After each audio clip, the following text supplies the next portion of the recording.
Assalamualaikum warahmatullahi wabarakatuh. Bismillah walhamdulillah. Alhamdulillahil malikil qahhar.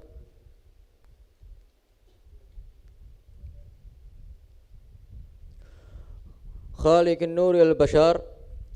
Allahumma fasalli wa sallim wa karrim wa majjid wa azim ala sayyidina wa habibina wa nuri qulubina sayyidina Muhammad nuril anwar wa sirril asrar wa tiryakil aghyar wa man sara ala manhajihim waqtafal athar wa ala abaihi wa ikhwanihi minal anbiya wal mursalin wa tabi'ina wa tabi'it tabi'in wa ala jami'il malaikatil muqarrabin wa jami' ibadillahi salihin wa alaina ma'hum wa fihim birahmatika ya arhamar rahimin.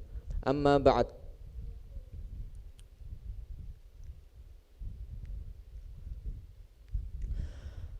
Al-hadits ats-tsalits an Ibnu Abbas radhiyallahu anhuma qala Rasulullah sallallahu alaihi wasallam ni'matani maghbunun fihima katsirun minan nas as-sihhatu wal faragh rawahul Bukhari.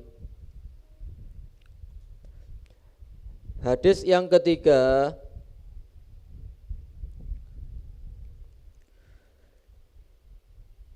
An Ibnu Abbas. Hadis ini dari Ibnu Abbas, Sayyiduna Abdullah Ibn Abbas radhiyallahu anhuma,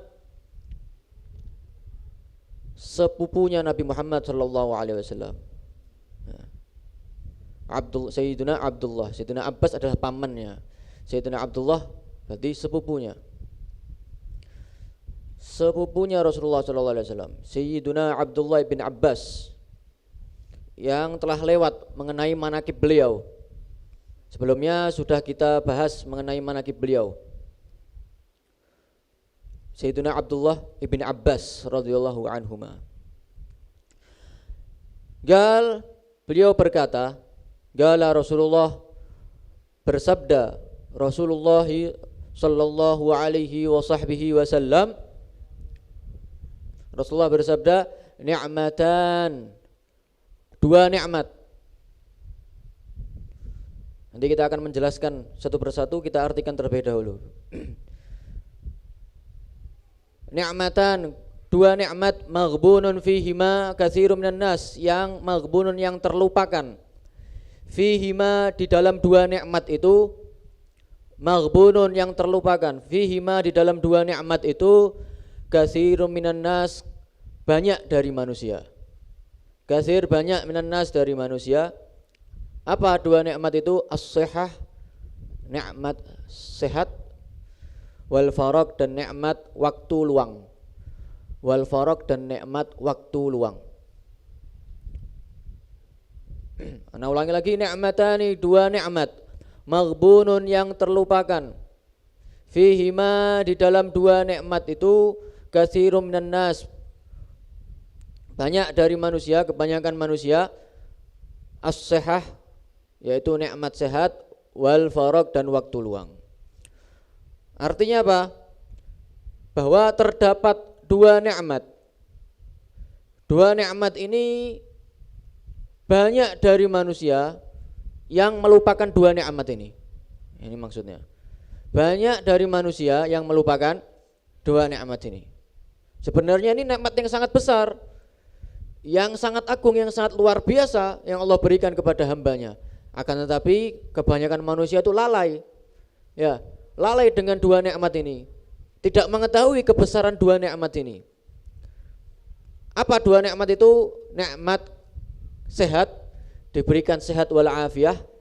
Yang kedua, nikmat waktu luang. Ini adalah dua nikmat yang sangat besar, ya, yang Allah berikan kepada hambanya.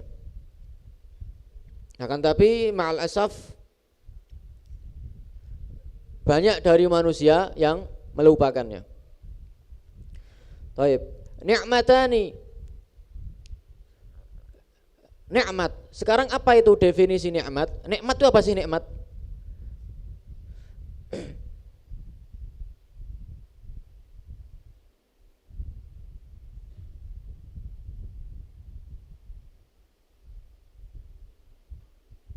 Nikmat itu adalah sebuah manfaat yang didapatkan atas dasar imbalan dari apa?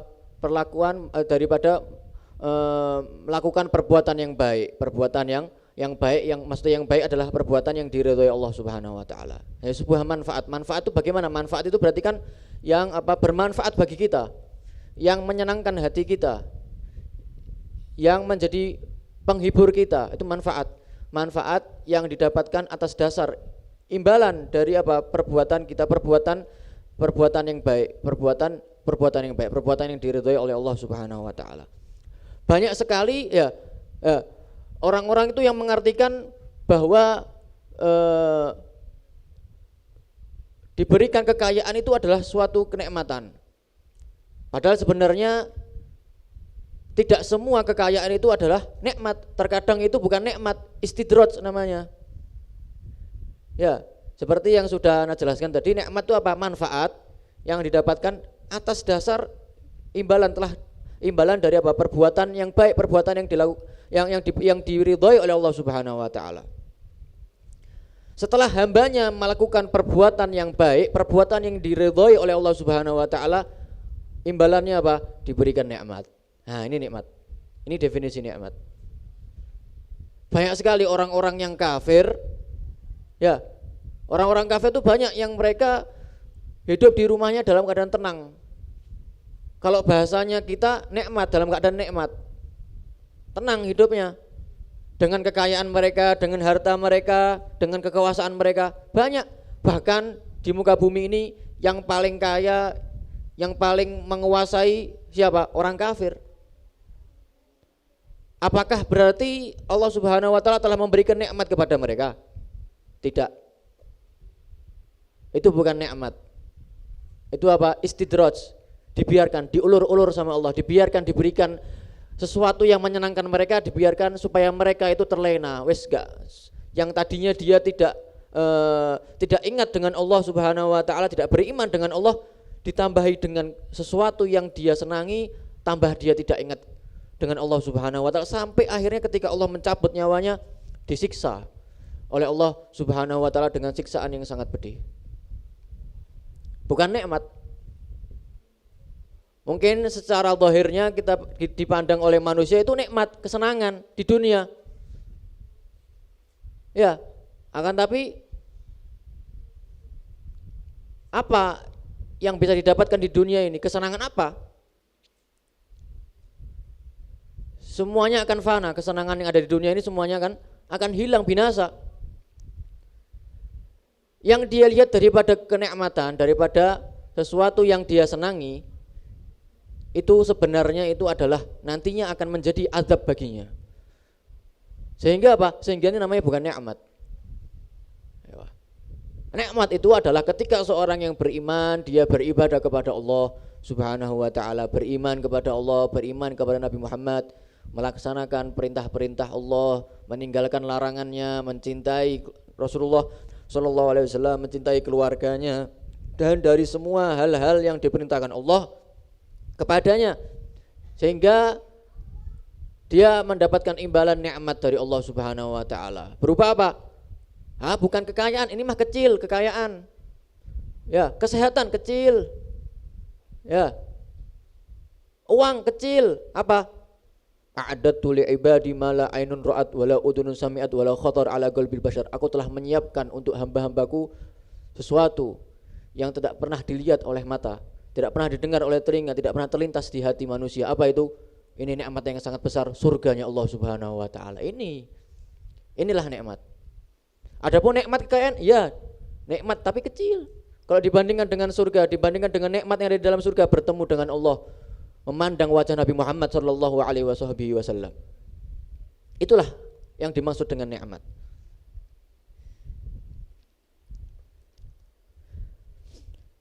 Nah, dikatakan di sini Dua nikmat ini adalah dua nikmat yang sangat besar, yang sangat luar biasa yang Allah berikan kepada hambanya. Akan tapi sangat disayangkan kebanyakan manusia apa? Lalai dengan dua nikmat ini.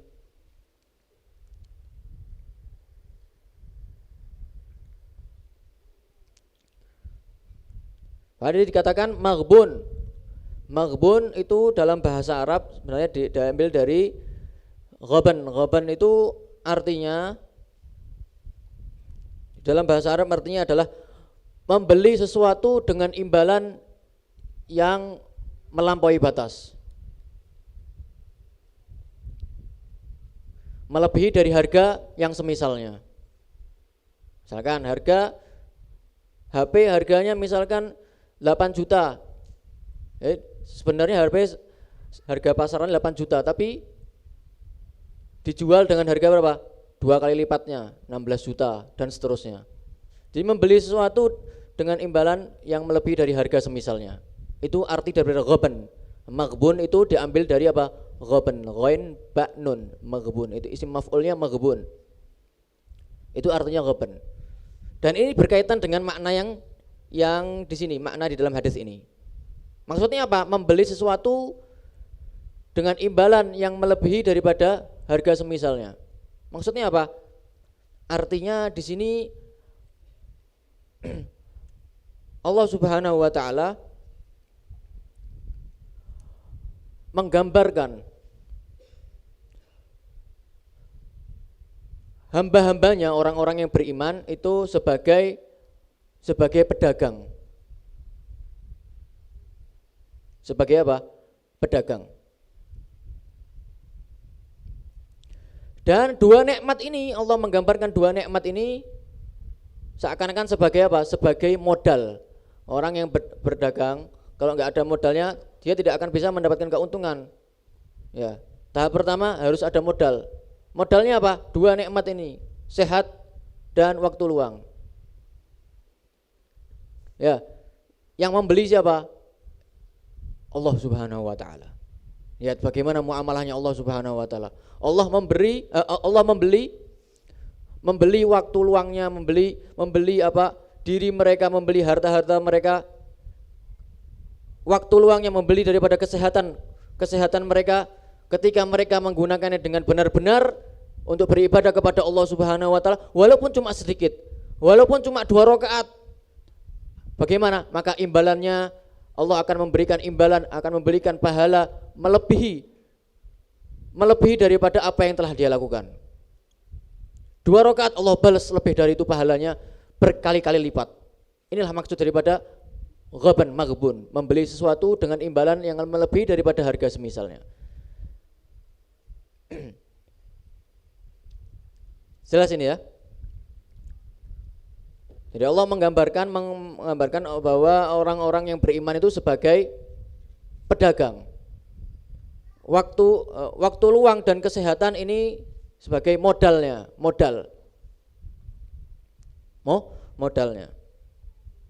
Apabila dia menggunakan dengan sebaik mungkin untuk beribadah kepada Allah ketika waktu sehat atau waktu luang, maka bagaimana? Maka imbalan pahala yang akan dia dapatkan tidak sesuai dengan apa yang dia lakukan, tidak sesuai dengan ibadah yang dia lakukan, tapi lebih dari itu, berkali-kali lipat. Sesuai dengan firman Allah Subhanahu wa taala dalam surat At-Taubah, ya. Innallaha ashtara minal mu'minina anfusahum wa amwalahum bi anna lahumul jannah. Yuqatiluna fi sabilillah fayaqtuluna wa yuqtalun. Wa'dan 'alaihi haqqan fit Taurati wal Injil wal Qur'an. Faman awfa bi ahdi minallah fastabshiru bi bai'ikumul ladzi bay'atum bih wa dzalika huwal fawzul 'adzim. Ya. Sesungguhnya Allah Subhanahu wa taala itu membeli dari diri manusia, orang-orang yang beriman, dan harta-harta orang-orang yang beriman. Apa imbalannya? Allah membeli ini. Membeli dari mereka apa? Jiwa mereka, diri mereka, harta-harta mereka. Digunakan, diri mereka digunakan untuk apa? Tenaga mereka digunakan untuk beribadah kepada Allah Subhanahu wa taala, membantu orang lain, melaksanakan perintah-perintah Allah Subhanahu wa taala. Harta-harta mereka digunakan untuk bersedekah, ya. membantu orang lain, memberikan sebagian hartanya untuk orang-orang yang membutuhkan. Apa balasan dari Allah Subhanahu wa taala? Imbalannya ketika Allah Subhanahu wa taala sudah membeli jiwa-jiwa mereka, harta-harta mereka, bi anna lahumul jannah, bahwa mereka akan mendapatkan surga dari Allah Subhanahu wa taala. Imbalannya surga dari Allah Subhanahu wa taala. Lihat bagaimana muamalahnya Allah. Luar biasa. Allah, Tuhan semesta alam, pencipta manusia. Allah mengatakan bahwa Dia yang membeli diri kita, membeli jiwa kita, membeli harta kita. Lihat bagaimana muamalahnya Allah Subhanahu wa taala kepada kita, muamalahnya Allah Subhanahu wa taala kepada hamba-hambanya. Sampai Allah Subhanahu wa taala membeli diri kita, membeli jiwa kita, membeli tenaga kita, membeli harta kita. Ya. Menggambarkan dirinya sebagai pembeli. Luar biasa. Muamalahnya Allah Subhanahu wa taala luar biasa. Yuqatiluna fisabilillah. Gunakan jiwa-jiwa mereka, diri mereka untuk berperang, tenaga mereka untuk berperang di jalan Allah. Ya. Sehingga mereka membunuh orang kafir atau terbunuh, itu semuanya bahwa Allah membeli jiwa-jiwa mereka, membeli harta-harta mereka dengan imbalan surga. Itu janji, itu wa'dan alaihi haqqo, itu adalah janji yang benar. Di mana? Di kitab Taurat disebutkan, wal Injil wal Quran, di kitab Taurat, di kitab Injil, dan di kitab Quran. Janji yang benar dari Allah Subhanahu wa taala. Kemudian apa kata Allah Subhanahu wa taala?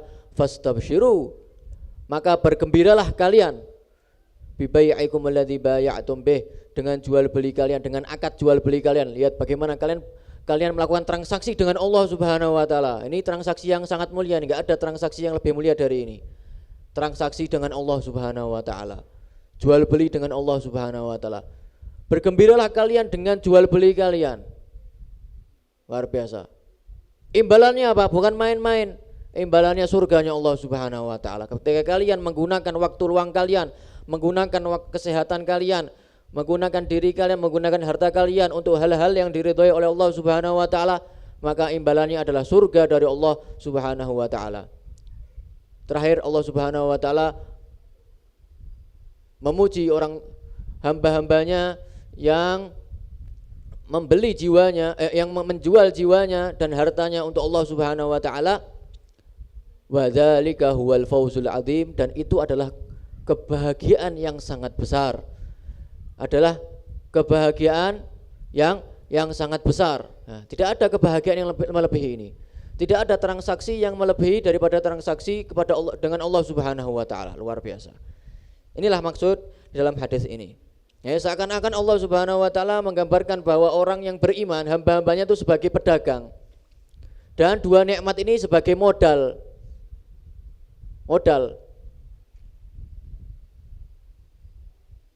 Ya, menggunakan daripada waktu luangnya untuk beribadah kepada Allah, waktu sehat untuk beribadah kepada Allah, sehingga akan dibalas oleh Allah Subhanahu wa taala, imbalan dari Allah Subhanahu wa taala melebihi dari apa yang telah dia lakukan, berlipat-lipat surga dari Allah Subhanahu wa taala. As-sihhah wal faraq. Ya, karena banyak dari manusia itu yang lalai. Ketika mereka sehat, diberikan kesehatan, mereka lalai dengan Allah Subhanahu wa taala, sehingga apa? Main-main. Tidak menggunakan waktunya sebaik mungkin untuk akhirat, untuk Allah Subhanahu wa taala, tapi main-main. Menggunakan waktu yang mana itu adalah nikmat yang sangat besar, seharusnya digunakan untuk hal-hal yang baik sebelum datangnya nanti ketika dia mendapatkan suatu penyakit, tapi malah dia menggunakan untuk hal-hal apa? Duniawi. Sehingga ketika dia diberikan penyakit, berikan musibah, dia sudah tidak mampu untuk mengerjakannya. Kenapa? Sakit. Ya, menyesal nantinya. Mungkin di dunia enggak menyesal, nanti di akhirat akan menyesal. Ya, kenapa ya waktu saya di dunia itu ketika saya sehat, kenapa saya tidak menggunakan waktu saya sebaik mungkin? Kenapa saya main-main? Ketika sakit baru baru ingat kepada Allah. Nah, itulah tabiatnya manusia. Dalam surat Yunus Allah Subhanahu wa taala berfirman, "Wa idza masal insana dhurru da'ana li janbi aw qa'idan aw qa'ima, falamma kashafna anhu dhurrah marra ka'lam yad'una ila dhurrin massah. Kadzalika zuyyina lil musrifina ma kanu ya'malun."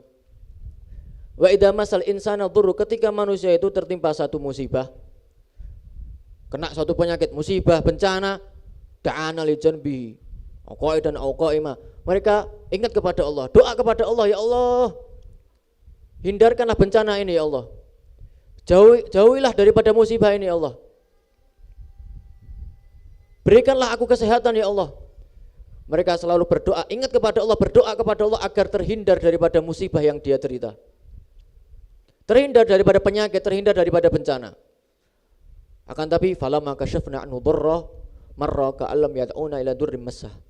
Ketika kita sudah menghilangkan musibahnya, kita sudah menghilangkan penyakitnya, diberikan kesehatan oleh Allah Subhanahu wa taala, marra ka'allam yad'una ila durrim massah, seakan-akan dia tidak pernah meminta kepada Allah Subhanahu wa taala. Lalai lagi. Sudah diberikan kesehatan, lalai lagi kepada Allah Subhanahu wa taala. Tidak ingat lagi kepada Allah Subhanahu wa taala, seakan-akan apa?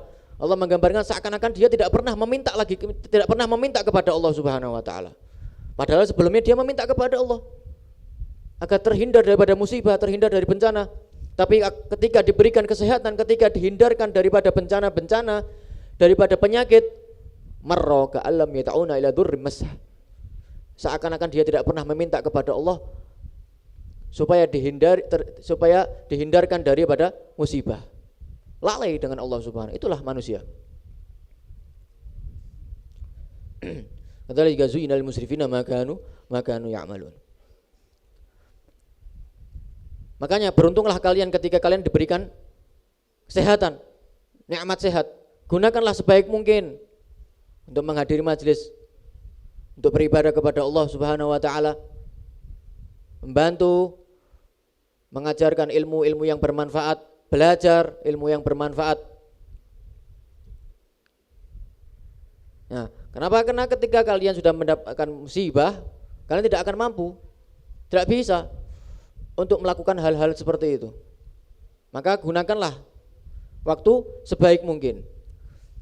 Maka dalam hadis juga disebutkan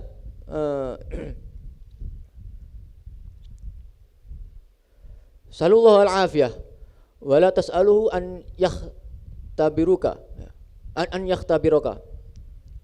Atau kama qala Rasulullah sallallahu alaihi wasallam. Mintalah kepada Allah apa? Kesehatan, afiah, kesehatan. Ya, jangan kalian minta kepada Allah supaya Allah menguji kalian. Kenapa? Karena kalian tidak akan mampu. Tidak akan mampu untuk menahan, ya, untuk sabar atas ujian yang Allah berikan kepada kalian. Ini ujian bukan main-main, ujian bukan dari manusia. Ya. Ujian bukan dari manusia, tapi ujian dari Allah Subhanahu wa taala. Ya. Mintalah kepada Allah apa? Kesehatan, jangan minta kepada Allah agar Allah menguji kalian. Wah, Habib, kan orang-orang yang diuji, orang-orang yang diberikan ujian oleh Allah kan orang-orang yang dekat kepada Allah. Apakah tidak baik ketika kita meminta kepada Allah agar Allah menguji kita supaya kita dekat kepada Allah Subhanahu wa taala? Tidak seperti itu. Kenapa?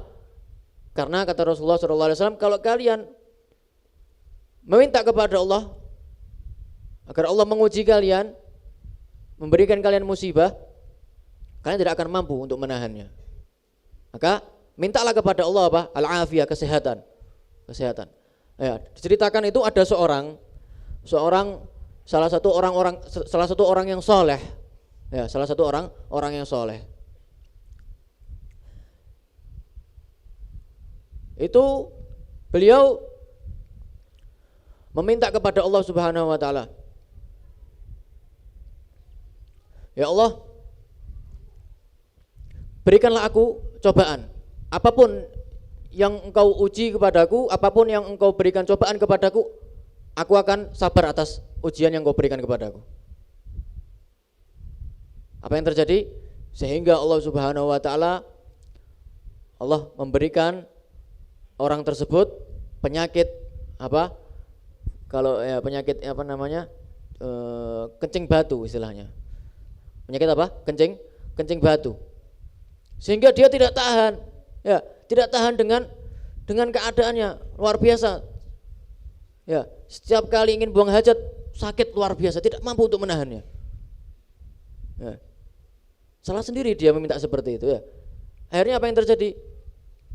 Dia, karena ketika itu orang-orang pada mengetahuinya, orang-orang pada tahu bahwa beliau meminta kepada Allah agar Allah memberikan ujian kepadanya. Dia memanggil anak-anak kecil yang ada di hadapannya, panggil, diberikan uang, diberikan apa? Sedekah. Sambil mengatakan, wahai anak-anakku, doakanlah pamanmu ini yang bohong. Doakanlah pamanmu ini yang bohong.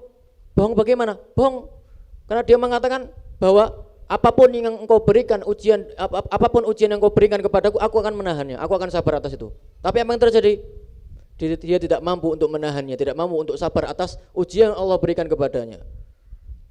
Doakanlah pamanmu yang bohong ini, katanya orang yang soleh ini. Tidak mampu orang yang soleh.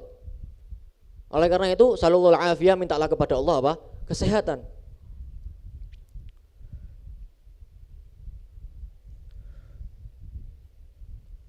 Oleh karena itu bahwa nikmat sehat ini sangat luar biasa, sangat luar biasa.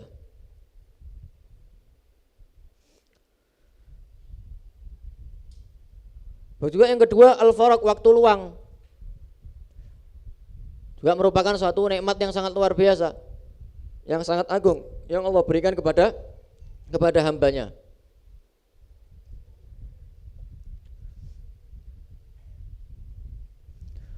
Berapa banyak orang-orang itu yang sibuk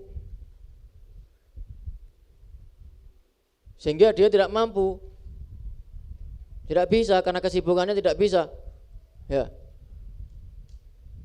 untuk beribadah kepada Allah Subhanahu wa taala, mendekatkan diri kepada Allah Subhanahu wa taala.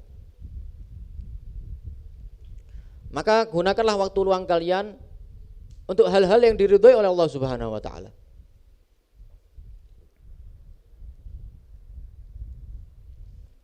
Sampai Al-Habib Abdullah bin Muslim bin Tahir itu mengatakan ketika bulan Ramadan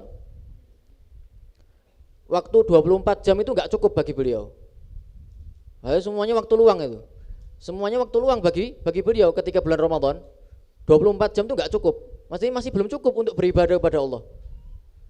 Ini versinya beliau ini. Ya. 24 jam itu masih belum cukup bagi beliau, Al-Habib Abdullah bin Muslim bin Tahir. Sehingga beliau berkata kepada sebagian anaknya, wahai anak-anakku, siapakah di antara kalian yang mau meminjamkan waktunya untukku? Sampai seperti itu, luar biasa. Habib Umar bin Muhammad bin Salim bin Hafid itu bukan hanya di waktu luang, pada kesibukan beliau pun beliau juga menyempatkan diri beliau untuk apa? Mendekatkan diri kepada Allah Subhanahu wa taala. Ya, ketika beliau sibuk, beliau selalu memanggil salah satu muridnya untuk membaca kitab di hadapannya, baca Al-Qur'an. Nah, karena orang yang membaca Al-Qur'an itu yang mendapatkan pahala bukan yang membaca saja, yang mendengarkannya juga mendapatkan pahala. Luar biasa, menggunakan waktunya, baik itu waktu luang maupun ketika sibuk, untuk hal-hal yang diridhai oleh Allah Subhanahu wa taala. Ini adalah versinya orang-orang yang sudah berkelas ini. Ya. Oleh karena dua nikmat ini adalah dua nikmat yang sangat besar, maka oleh karena itu gunakanlah dua nikmat ini untuk hal-hal yang diridhai oleh Allah Subhanahu wa taala. Hadis ini diriwayatkan oleh Imam Bukhari. Mudah-mudahan apa yang kita dengarkan bisa bermanfaat bagi kita semuanya, menjadikan kita menjadi orang-orang yang dekat kepada Allah Subhanahu wa taala. Allahumma la tahrimna khairan ma 'indaka li syarri ma 'indana wa sallallahu alaihi wasallam. Alhamdulillahirabbil alamin.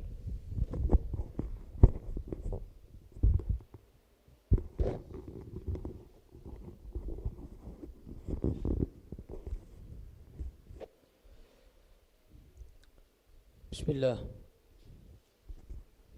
Alhamdulillah wassalatu wassalamu ala rasulillah Sayyidina Maulana Muhammad bin Abdullah wa ala alihi wa sahbihi wa mawalah wa la hawla wa la quwwata illa billah. Nawayna ta'lim wa ta'allum wal ifadah wal istifadah wal nafa'a wal intifa' wal tadhkir wal tadhakkur wal hatha ala tamassuk bi kitabillah sunnatar rasul والدعاء إلى الهدى والدلالة على الخير ابتغاء وجهه وقربه وثوابه سبحانه وتعالى. أعوذ بالله من الشيطان الرجيم.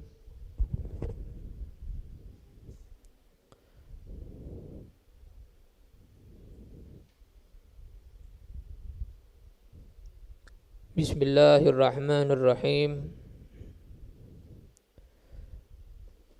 يوم يقوم الناس لرب العالمين كلا إن كتاب الفجار لفي سجين وما أدراك ما سجين كتاب مرقوم ويل يومئذ للمكذبين الذين يكذبون بيوم الدين.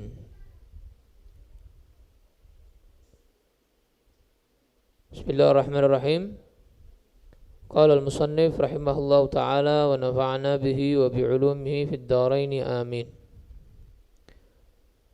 Kita sampai pada ayat yang ketujuh dari surat Al-Mutaffifin.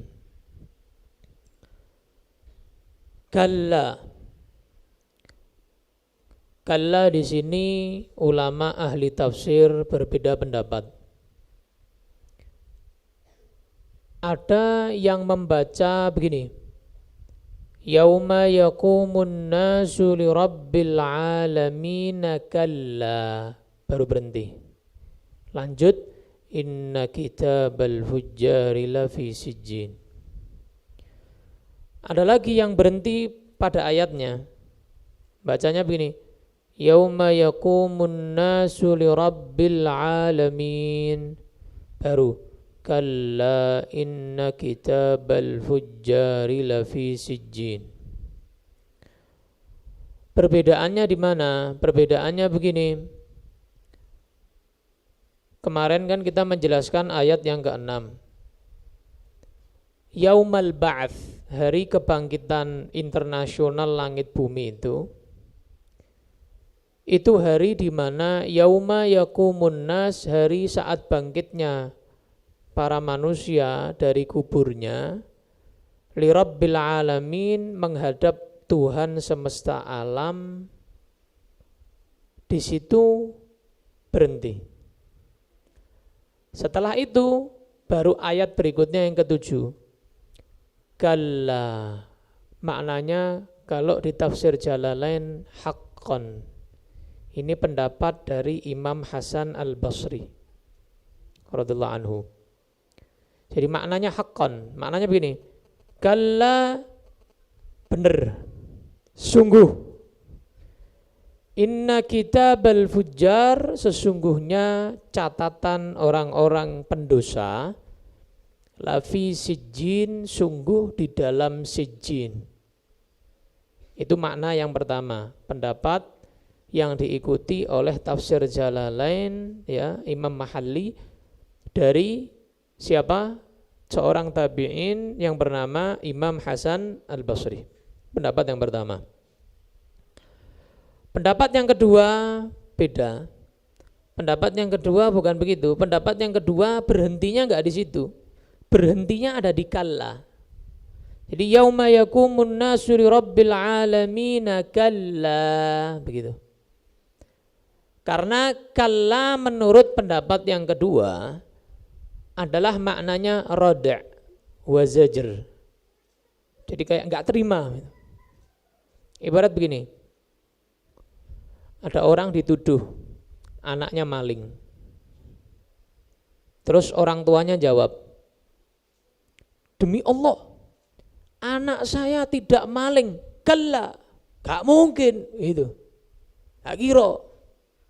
Enggak percaya saya. Kalla, gitu.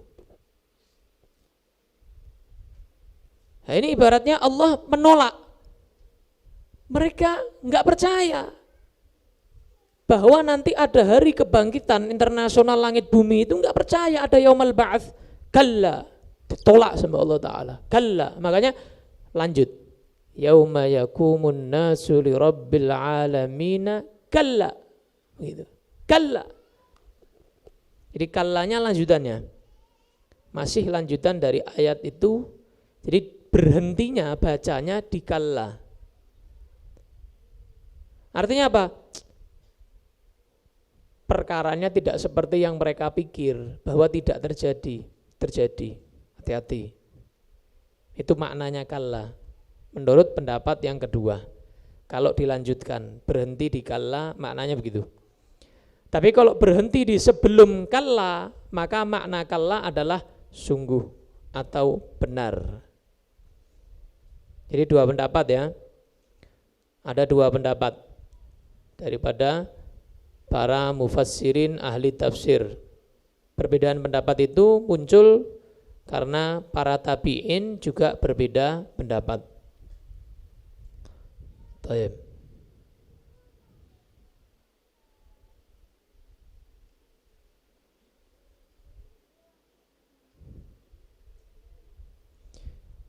Kalla dengan dua makna tersebut, makna menolak atau makna menyatakan benar, ya, sungguh, kita maknakan sungguh ya, sesuai dalam tafsir Jalalain.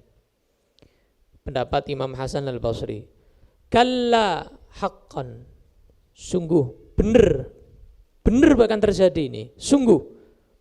Inna kitabal fujjari, inna sesungguhnya kitabal fujjari, ai kitaba a'malil kuffari, catatan amal orang-orang pendosa atau orang-orang kafir, catatannya itu ditaruh di mana catatannya itu? Lafi sijjin, di dalam sijjin. Apa sijjin itu? Qila, dalam satu pendapat, sijjin itu huwa kitabun, sebuah catatan, jami'un yang mengumpulkan, li'a'malil kuffar, li'a'malil syayatin, untuk perbuatan para setan, wal kafarah, dan orang-orang kafir. Ini pendapat yang pertama. Jadi pendapat yang pertama,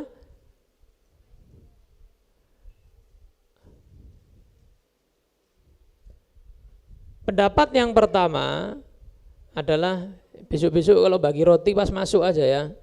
Jadi pas masuk ke masjid kasih roti, jadi nggak ganggu jadi. Jadi makna yang pertama, apa mau? Sijin itu, makna sijin yang pertama adalah sebuah catatan ya, sebuah catatan yang mencatat perbuatan buruk dari para setan iblis, itu ada catatannya juga. Dan orang-orang kafir, orang-orang pendosa, itu catatannya namanya sijin. Wakila, ada pendapat lagi yang kedua, maknanya sijin bukan itu. Maknanya apa?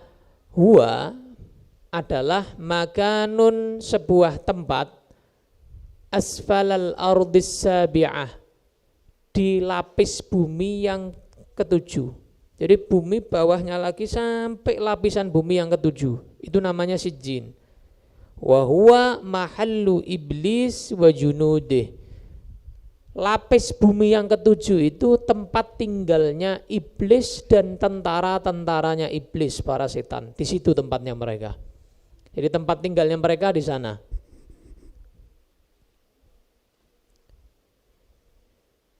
Sijin adalah tempat yang sangat gelap dan menakutkan. Karena itu rumahnya setan ya. Rumahnya iblis dan anak keturunannya, wa ala alihi wa sahbihi, semuanya di situ.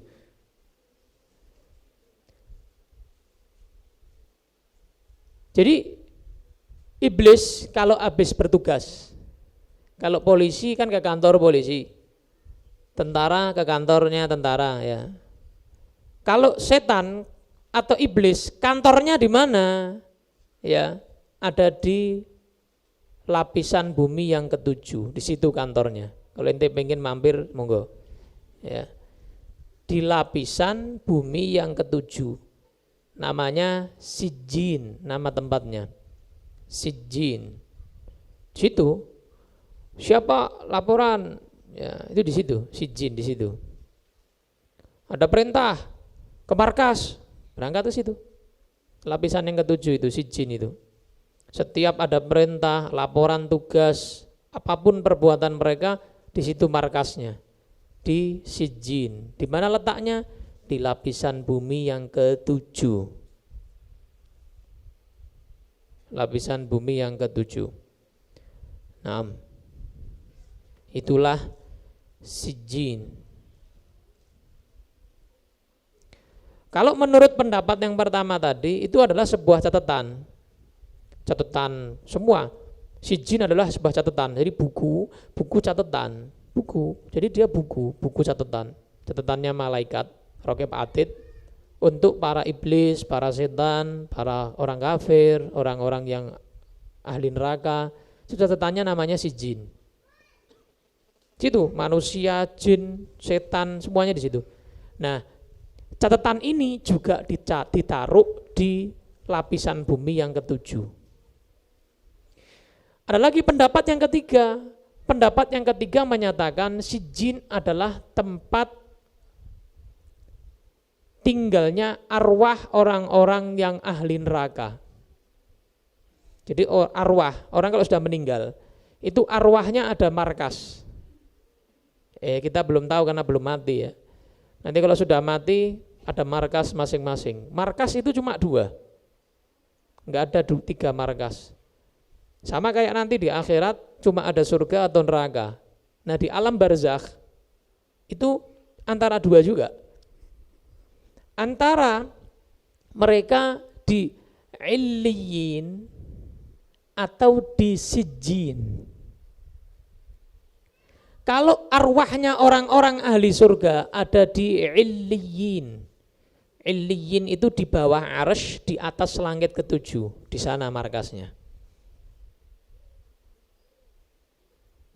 Belum masuk surga, belum masuk surga, belum. Masih ada markasnya. Di tempat para nabi, para rasul, para sahabat, para tabi'in, para ulama ul-amilin, ya, para aulia, kemudian para syuhada, para salihin, tempatnya di situ. Kalau ente termasuk ahli surga, di situ kumpulnya, di Illiyin itu. Tapi kalau ente, bukan ente ya, jangan. Kalau ada orang, ya, kalau ada orang, dia penghuni neraka bakalnya, maka dia tempatnya saat di alam barzakh itu, ruhnya ada di Sijjin. Bareng sama iblis sama setan situ bareng-bareng kumpul, ya, berfoya-foya di situ bareng-bareng.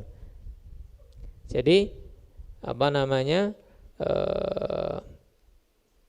Makanya setan itu paling tidak bisa lewat, artinya nggak boleh lengah. Paling nggak boleh lengah itu saat manusia sekarat, nggak boleh lengah. Kenapa? Itu final itu. Ya enggak? Kata Nabi apa? Innamal umur bil khawatim. Segala sesuatu itu lihat akhirnya. Manusia juga begitu. Ente, jangan ente. Orang ya, awalnya baik, sekarat, murtad, ya sudah neraka. Walaupun 60 tahun ibadah. Tapi akhir hayat 1 detik dia murtad, neraka. Karena final itu. Sekarat itu orang nazak itu final itu. Maka jangan ditinggal sendiri orang nazak, orang sekarat. Ditalkin, ya enggak? Ditalkin. Allah atau la ilaha illallah. Jangan dipaksa. Ayo, cepat. La ilaha illallah. La ilaha illallah. Ngamuk, enggak situ. Mbok kira aku meh mati. Ngamuk-ngamuk. Ndongake aku mati. Biasa aja. Nalkinnya biasa. La ilaha illallah. Dia sudah ngucap la ilaha illallah. Dah, tidak usah ngomong lagi. Nanti dia ngomong bahas lain, gimana anak saya, la ilaha illallah, la ilaha illallah. Dah, diam kan. Pokoknya dia orang yang sekarat ini sudah la ilaha illallah, dan ngucap nama Allah, diam kan. Jangan teruskan la ilaha illallah. Akhirnya nanti pas la mati. Nah, akhirnya ada la ilaha illallah akhirnya, ya kan? Akhirnya la. Na'udzubillah kan begitu. Atau pas la ilaha, wah tambah na'udzubillah. Jadi ketika sudah la ilaha illallah, wes mandek. Jangan ngomong lagi ente, bahas apa jangan. Nanti ketika dia bahas yang lain lagi, baru nanti talqin lagi la ilaha illallah. Nah, kecuali kalau sudah kejet-kejet, sudah hampir keluar rohnya, Allah aja. Jangan la ilaha illallah, kedawan. Wis perang sithik, dilungkas, hilang wis. Maka Allah, itu aja. Allah, Allah. Wis, cukup. Itu kalau sudah mentok ibaratnya. Tapi kalau masih santai, malaikat Israel belum datang, ya, itu la ilaha illallah. Ya. Tapi kalau sudah pas kejet-kejet, itu sudah pas nazaknya, ya Allah aja cukup. Allah, karena takutnya dia la ilaha mati. Naudzubillah, kurang illallah.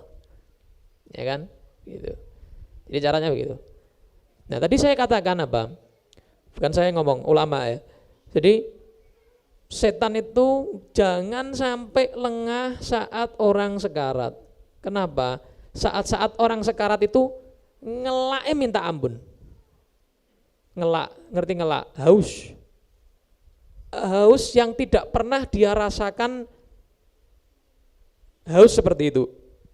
Haus luar biasa. Kayak bertahun-tahun gak pernah minum. Karena ruhnya mau dicabut ini. Sakitnya luar biasa. Rasulullah aja sudah pelan-pelan, malaikat Israel masih sakit kok. Apalagi kita, kan gitu ya. Itu aja Rasulullah sallallahu alaihi wasallam. Nah, Imam Ahmad bin Hanbal rahimahullah saat ditalqin, ketika beliau sekarat ditalqin, beliau bilang la moh. Kaget loh, ini gimana ini, disuruh ngomong la ilaha illallah kok moh, kok gak mau ini. Imam Ahmad bin Hanbal ulama ini, tokoh, bilang lagi la ilaha illallah, la moh. Itu ibaratnya kalau diartikan Indonesianya, tidak mau. Kaget saat beliau sadar, ini belum mazak ya, belum mentok ibaratnya. Ditanya, kenapa engkau kok tidak mau dari tadi? Ini terakhir baru mau ditalqin. Ya, tadi setan nawari saya minum. Setan nawari saya apa? Minum. Saya tolak. Nah, yang bisa, kayak ente pengen lihat setan, ya sekarat toh, ketok. Ya, pas sekarat, pasti kelihatan ente. Karena itu saat-saat setan itu final itu. Ayo melu aku, berarti ayo ke neraka sama saya. Tujuan setan kan gitu toh. Minta waktu, tenggang waktu sama Allah sampai kiamat, itu tujuan setan apa? Ngajak sebanyak-banyaknya orang ikut dia masuk neraka. Gitu. Jadi saat sekarat itu luar biasa. Saat sekarat luar biasa. Hausnya minta ampun. Nah, sijin maknanya apa tadi? Makna yang ketiga apa? Tempat dikumpulkannya para arwah orang-orang ahli neraka. Itu adalah sijin. Nama tempatnya apa? Sijin. Ya, nama tempatnya sijin. Sijin.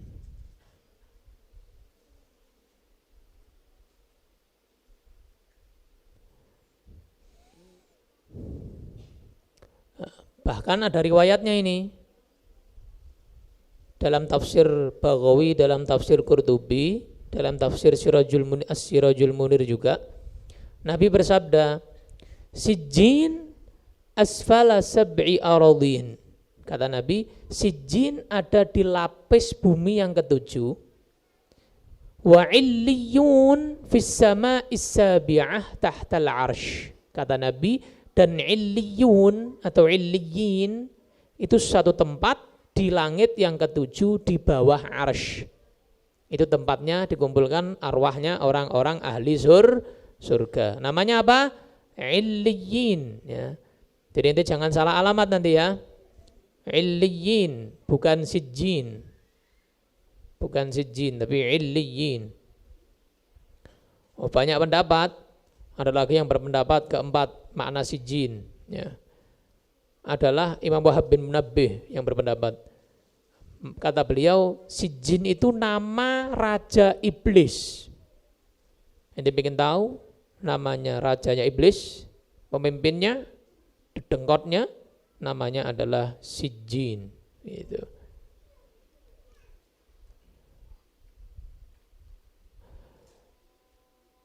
Nanti orang yang meninggal, ruhnya kan dicabut dari jasadnya, kan berpisah dengan jasadnya. Nah ruh itu nanti akan cari tempatnya antara dua itu, atau kalau nggak illiyin di mana? Sijjin. Nah ruh itu pengen ke illiyin. Ketika sudah sampai di langit yang ketujuh, mau masuk langit yang ketujuh, maka ditendang sama malaikat, ditolak sama malaikat yang jaga illiyin. Kamu tempatnya bukan di sini, alamatnya sana di lapis bumi yang ketujuh, di sijjin. Jadi nggak bisa nanti kayak sekarang kita pengen kemana? Jakarta, ya tidak apa-apa, merantau ke sana bisa. Pengen kemana? Banyuwangi, ya bisa merantau ke sana. Pengen kemana? Kalimantan, bisa. Tapi nanti ente nggak bisa milih. Ente berangkat pun tendang, nggak bisa, ditolak.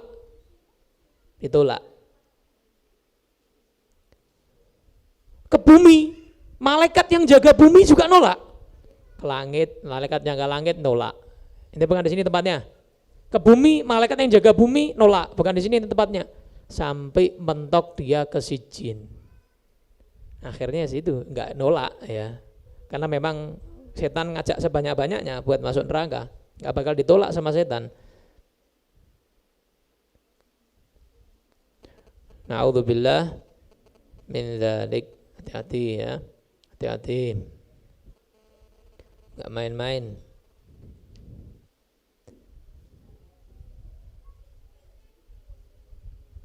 Sampai Allah menyatakan ini 2 kali. Wa ma adraka ma sijjin. 2 kali ini, ma-nya 2 kali perhatikan. Wa ma adraka ma sijjin. Sampai 2 kali Allah mengulangi ma-nya. Dalam Al-Quran pengulangan gak mungkin sia-sia. Ada maknanya tersendiri semuanya. Makna ma yang pertama, istifham ingkari. Maknanya begini. Wa ma adraka. Apa tahu ente? Tidak tahu ente, tidak tahu. Begitu. Kayak ingkar, Allah mengingkari. Dapat tahu ente. Apa tahu ente? Tahu ente, tahu. Tidak tahu. Kayak Allah tuh kayak mengejek begitu ya. Kayak Allah tuh kayak ngejek. Ibarat begini. Ada orang ngejek begini. Tahu ente? Tahu. Mau ente tak tahu. Gitu. Tahu ente, tahu gitu. Kayak begitu. Kayak Allah begitu. Wa ma adraka. Tak tahu ente, tahu. Tak tahu. Berarti begitu. Ingkar. Istifham ingkari. Pertanyaan tapi mengingkari. Tak tahu ente. Tak bakal tahu kamu. Diulangi lagi. Ma sijjin. Ma yang kedua nih litafkhim wa ta'zim. Kayak apa itu sijjin? Kayak membesar-besarkan sijjin. Sesuatu yang dahsyat, yang wow gitu loh. Ini bukan sesuatu yang biasa ini. Ma sijjin, apa itu sijjin? Dijawab sama Allah. Ma kitabu sijjin. Dijawab sama Allah, dijawab sendiri sama Allah. Ayat selanjutnya. Kitabum marqum. Catatan yang telah distempel, makhtum. Ada stempelnya, bukan stempel pondok, bukan stempel organisasi, bukan stempel perusahaan. Stempelnya malaikat sudah. Stempel itu cuma 2. Sa'id atau syaqi. Sa'id itu orang yang beruntung, berarti masuk surga. Syaqi itu berarti orang celaka, masuk neraka. Saya tinggal klek Said, ya wes. Duduk Said tonggomu ora. Ya, Said masuk surga berarti. Syaqi neraka sudah. Enggak bisa nih stempel ditipek. Ya, rasido disowak-sowek enggak bisa. Kitabnya bukan kitabnya ente disowak-sowek bisa. Ini kitabnya malaikat ini. Ini tugas dari Allah ini. Stempel cuma berapa? 2. Kalau enggak apa?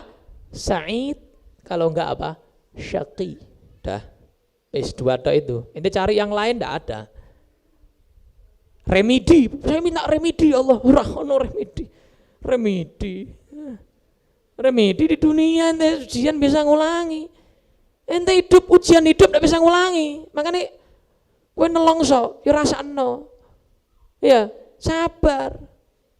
Di dunia ini memang wayai nelongso, memang waktunya untuk sabar. Sudah, kamu pengen dapat stempel Said, ya sudah, sabar, Said. Kamu nggak sabar, terjang semuanya, ya sudah, siap-siap stempel apa? Syaqi. Naudzubillah, nggak ada ngulangi hidup sedetik lagi, nggak bisa. Remedi ngulangi nggak bisa. Kitabum marqum. Catatan yang sudah distempel sama Allah Ta'ala. Ya. Ada lagi yang berpendapat marqum maknanya bukan stempel. Jadi makna pertama dalam tafsir Jalalain apa? Distempel. Makna yang kedua, tafsir yang kedua, ya. Makna marqum adalah jadi tulisannya itu bukan tulisan pulpen yang bisa dihapus, tulisan pensil bisa di stip, ya. Tulisan komputer bisa di-delete, ya. Bukan. Tulisannya itu bordiran malaikat. Jadi malaikat itu kalau nyatet kayak baju bordiran, bisa ente setip tuh bordir. Mbok setip ra iso, setip entek. Ente tip X juga gak bisa, bordirnya tetap ada. Nah, kalau bordiran manusia bisa dibrodoli, ya kan? Jadi brodoli. Bordiran malaikat gak bisa. Jadi marqum makna yang kedua adalah apa? Jadi ibarat kayak dibordir, tulisan catatannya amalnya itu kayak dibordir. Marqum, kitabum marqum. Itu makna yang kedua. Gak bisa dihapus, gak bisa dilupakan, apalagi.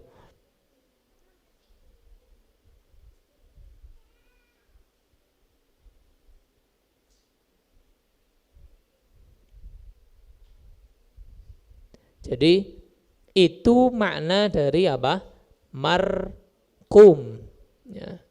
Mudah-mudahan kita termasuk yang Sa'id. Amin. Dan termasuk yang markasnya nanti di mana? Illiyin. Ya, mudah-mudahan. Allahumma amin ya rabbal alamin. Wallahu a'lam bishawab.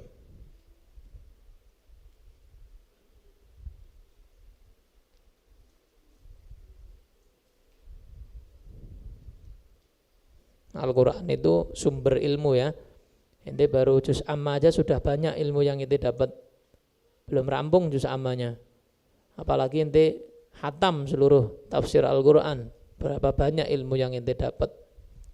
Sumber ilmu adalah Al-Quran. Yang punya pertanyaan? Pertanyaannya bawa sini. Ini tidak cukup waktunya buat fikih ya. Jadi fikihnya yang akan datang.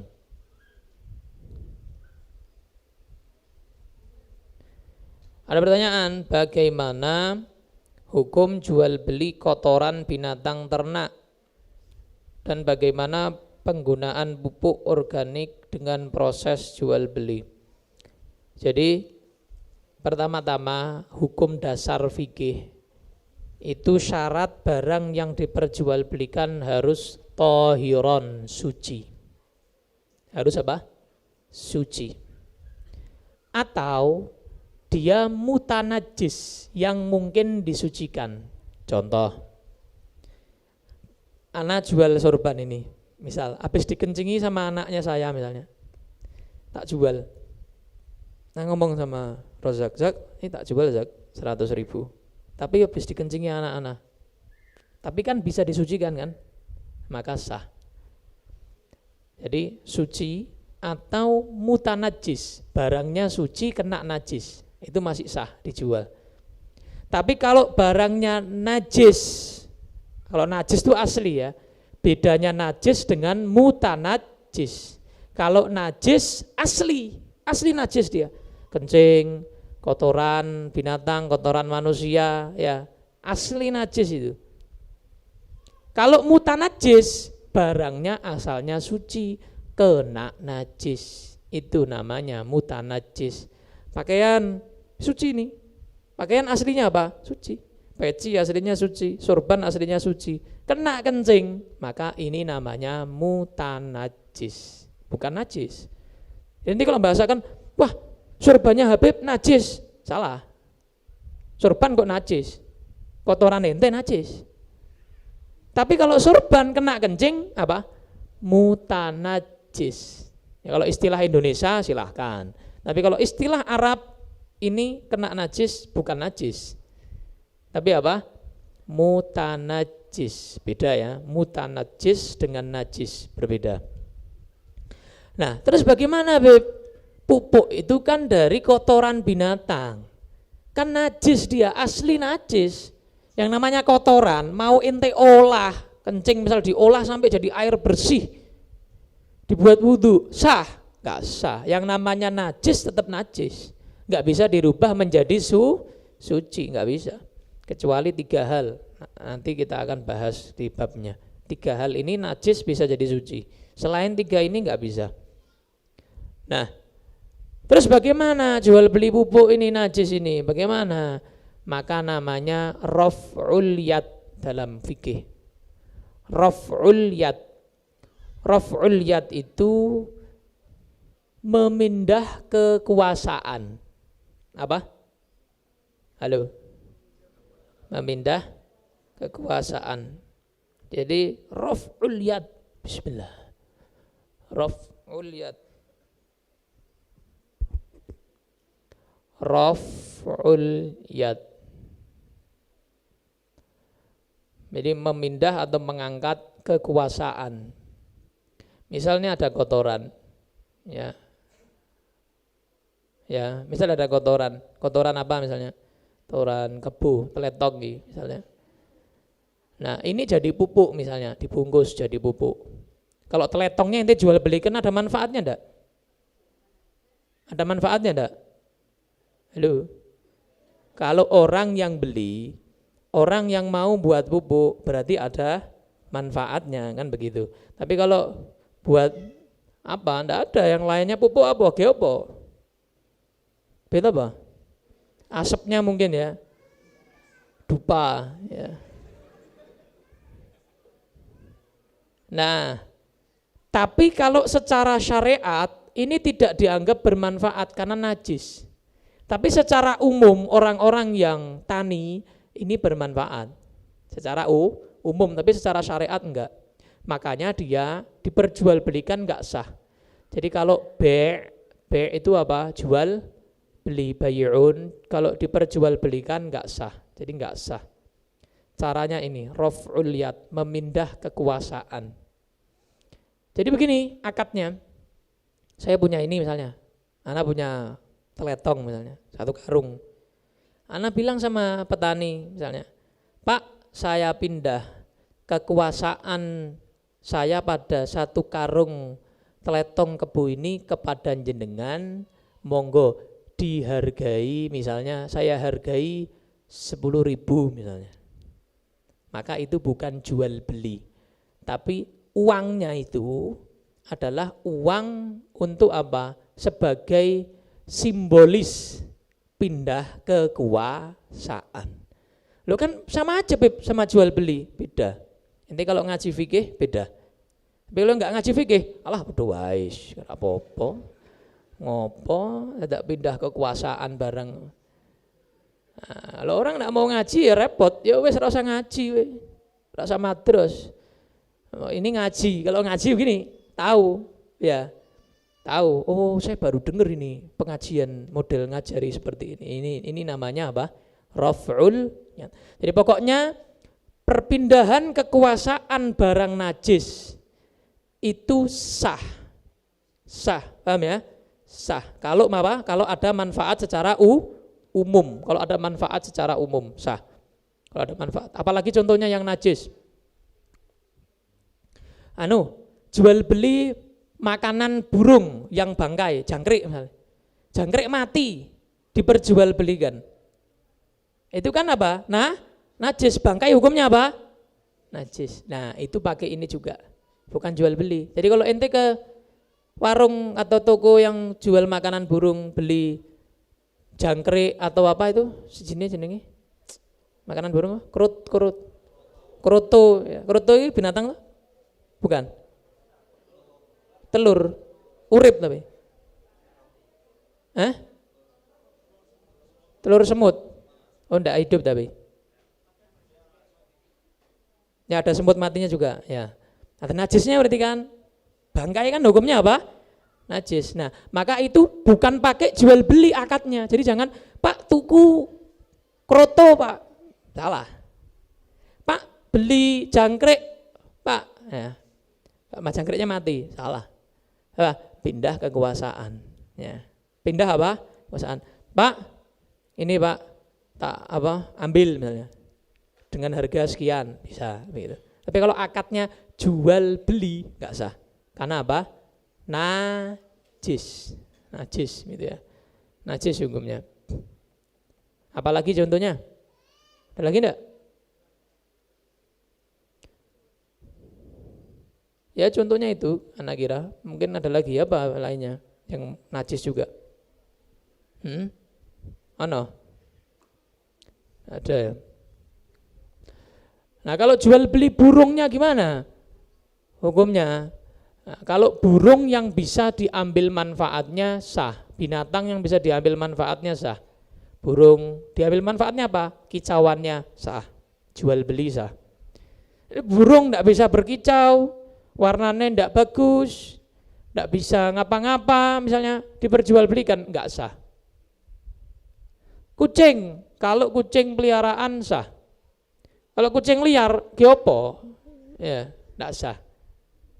Ya, enggak sah. Ya, bisa diambil manfaatnya sah, enggak bisa diambil manfaatnya enggak sah. Ya.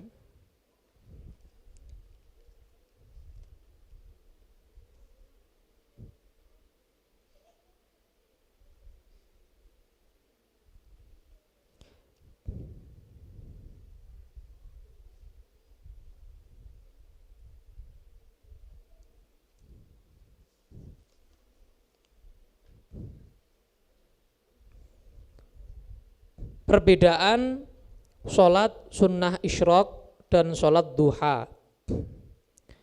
Kalau sholat isyraq itu saat matahari terbit, saat itu waktunya sholat isyraq.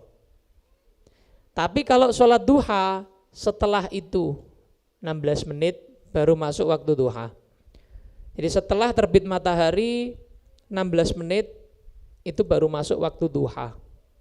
Tapi kalau sebelum itu saat terbitnya matahari itu namanya sholat apa? Isyraq. Namanya ada isyraq, terbit. Isyraq itu terbit. Jadi kalau di kalender biasanya terbit. Nah itu sholat isyraq. Pas terbit itu sholat isyraq. Tapi kalau sudah lebih 16 menit dari waktu terbit, itu berarti sudah masuk waktu duha. Waktu isyraq sudah habis. Nah sholat isyraq dan duha, ulama beda pendapat. Imam Ibnu Hajar dan Imam Romli. Satu pendapat menyatakan bahwa sholat isyraq dan sholat duha itu sama. Sama. Jadi total ente sholat ya 8 itu sudah. Isyraq saat duhanya ya 8 itu. Sama karena isyraq ya duha. Gitu. Jadi waktu sholat isyraq ya setelah terbit 16 menit. Ini menurut pendapat yang pertama. Menurut pendapat yang kedua, ya, menurut Imam Ibnu Hajar, bahwa sholat isyraq dan sholat duha berbeda. Makanya tadi saya bedakan waktunya kan. Kalau saat terbit itu sholat isyraq 2 rakaat. Sholat isyraq cuma 2 ya. 2 rakaat. Sholat duha nanti itu nanti 8 rakaat. Berarti bisa berapa? 10. Isyraqnya 2, duhanya 8. Tapi kalau ulama yang menyatakan sholat isyraq dan duha itu sama, berarti cuma 8. Cuma 8 rakaat. Sholat antara mana? Sholat antara waktu terbit sampai waktu duhur, 8 rakaat itu. Mafhum ya? Isyraq dan duha. Pahalanya juga berbeda. Pahalanya juga berbeda. Jadi perbedaan dalam waktu, perbedaan pendapat juga ada. Kemudian perbedaan doanya juga, doanya beda. Doa sholat duha dan doa isyraq beda. Terus perbedaan fadilahnya juga. Ya. Jadi fadilah duha, fadilah isyraq berbeda.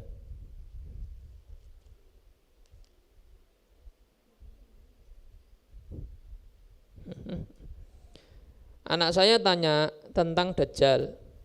Tolong jelaskan Habib. Anak saya tanya kapan munculnya Dajjal. Wah, anaknya pengen ketemu Dajjal nih. Tidak usah ditunggu. Medeni Dajjal itu. Fitnahnya luar biasa. Kadang fitnah sekarang aja kita nggak mampu, apalagi yuk mau nunggu-nunggoni Dajjal. Fitnah Dajjal itu ngeri. Fitnah Dajjal itu ngeri. Nanti banyak orang murtad gara-gara Dajjal. Dia bisa menghidupkan orang mati. Dia bisa mematikan orang hidup. Ya, dia bisa memberikan surga. Dia bisa memberikan neraka. Dia bisa meracuni seluruh makanan yang ada. Dia bisa membalikkan waktu. Macam-macam. Bisa mempercepat waktu. Banyak istidrajnya, bukan keramat ya, istidrajnya Dajjal itu banyak banget, sehingga orang-orang saat itu terlena dengan fitnahnya Dajjal. Seakan-akan Dajjal ini kayak Tuhan, bisa semua dia.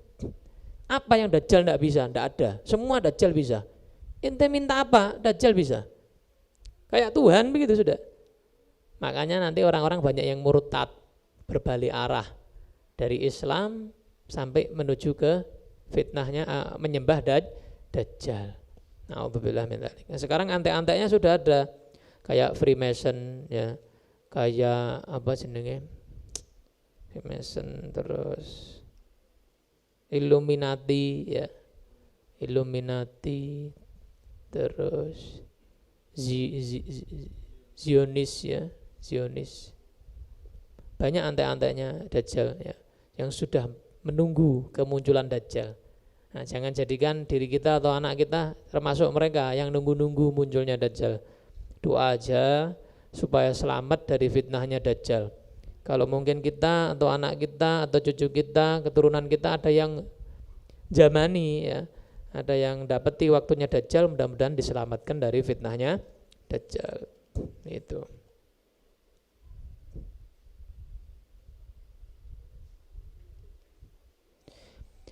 Apakah seorang istri itu setiap melakukan aktivitas dan jika mau keluar-keluar walaupun cuma keluar ke warung depan, ke tetangga harus izin suami?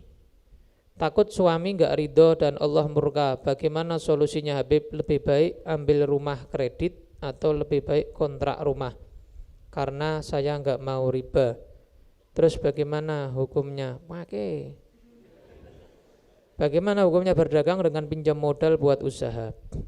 Pertanyaan yang pertama, kamu kalau sering keluar ke tempat tersebut, bilang sama suami izinnya sekalian. Mas, saya tiap hari izin mau ke pasar belanja. Selesai. Di sini berarti kamu setiap hari keluar ke pasar tanpa bilang sama suami. Dari awal kamu kan sudah bilang tiap hari mau belanja ke pasar itu, maka enggak apa-apa. Tapi kalau kamu ke tempat yang lain dari pasar itu harus ngomong. Tapi kalau tempatnya sudah kamu izin sama suami, tempatnya pasar, misalnya pasar Mijen, ya pasar Mijen loh. Tidak boleh sampai ke Jatisari, Pasar Aceh, ke mana namanya, Canggiran, ya, Boja, ya. Tidak boleh. Atau ke Ngalian, tidak boleh. Kenapa? Bilangnya ke pasar Mijen. Kecuali kalau, Mas, saya izin ya, saya tiap hari mau keliling Ngalian, Mijen, misalnya Jatisari. Di sini sama suaminya, enggak apa-apa, asal tidak menimbulkan fitnah. Ya. Jadi kalau izin yang kontinu, yang istiqomah, jadi sekalian di awal bilang, setelah itu enggak ngomong enggak apa-apa. Mas saya izin Mas ya, tiap hari saya ngambil uang di kantongnya Mas 50.000. Nah, bilang. Jadi kalau uangnya Masnya, suaminya 50.000 hilang, oh diambil istri saya. Nah kalau 200.000 hilang, nah ini harus izin. Kalau lebih dari 50.000 harus izin. Jadi begitu, harus izin. Terus rumah kredit sama kontrak, bagus kontrak ya, ahsan kontrak. Terus yang berikutnya pinjam modal buat usaha, enggak usah. Pinjam koperasi, pinjam bank haram. Kalau mau pinjam orang enggak pakai bunga, enggak pakai riba, enggak apa-apa. Kalau ada yang mau minjemi. Ya. Ada yang mau minjemi seadanya. Tenang we. Insyaallah ente kalau menjauhi haram, insyaallah didekatkan sama yang halal sama Allah.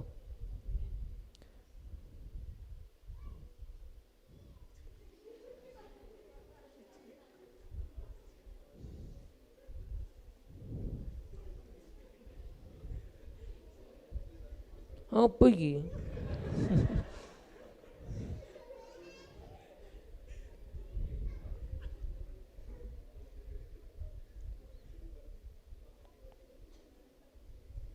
Tak paham.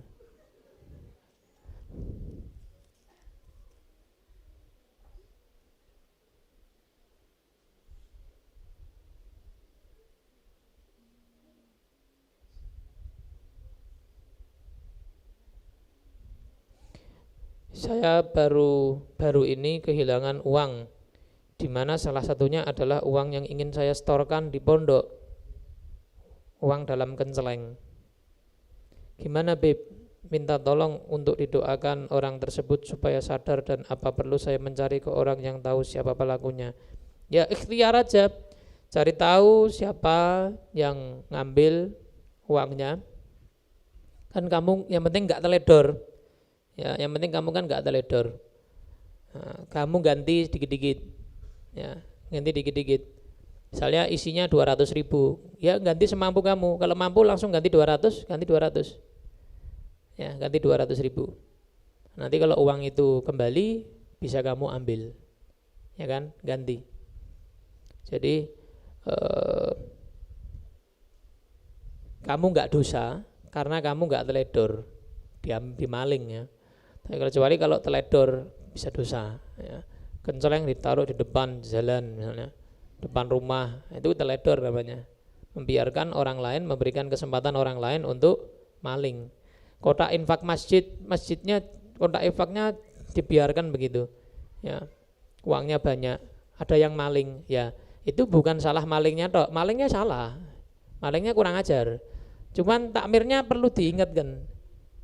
Kenapa? Ikhtiar itu perlu, baru tawakal. Jangan, tidak ada yang berani. Uang masjid tidak ada yang berani ngambil. Insyaallah orang sini soleh-soleh semua. Orang bisa. Kok uang masjid, uang rakyat diambil? Ya, uang sekarang udah ada uang ulama, uang rakyat, uang masjid, uang musola, diimbat kabeh. Sekarang tidak mikir sudah. Yang penting punya duit. Orang sekarang begitu. Na'udzubillah. Kata Habib Abdullah, sering saya ulangi. Madhas siddiq wa ahlus siddiq ya sa'du qad madaw fala tatlubanna sidqa min ahli dzal zaman. Sudah tidak ada orang jujur, kata Habib Abdullah. Orang sekarang tanya ini, jujur itu apa? Tidak tahu dia. Siapa orang jujur? Tidak ada. Ini zamannya beliau. Tidak ada sekarang, udah orang jujur. Ini cari siapa orang jujur itu sekarang itu? Tidak ada sudah. Tidak ulamanya, tidak rakyatnya, tidak pemerintahnya, tidak semuanya. Tidak ada orang tulus jujur. Habib Abdullah yang menyatakan, Habib Abdullah Haddad. Tidak ulama, tidak semua. Tidak ada. Ini tanya, sekarang siapa orang jujur? Siapa ya? Ini setahun mikir tidak nemu ini. Ibarat ada seorang kiai bilang, kalau zaman dulu ente setahun 2 tahun mencari seorang mursyid baru dapat, 5 tahun baru dapat, 4 tahun baru dapat. Sekarang ente sehari dapat sekarung mursyid. Kenapa? Semua orang ngaku saya mursyid,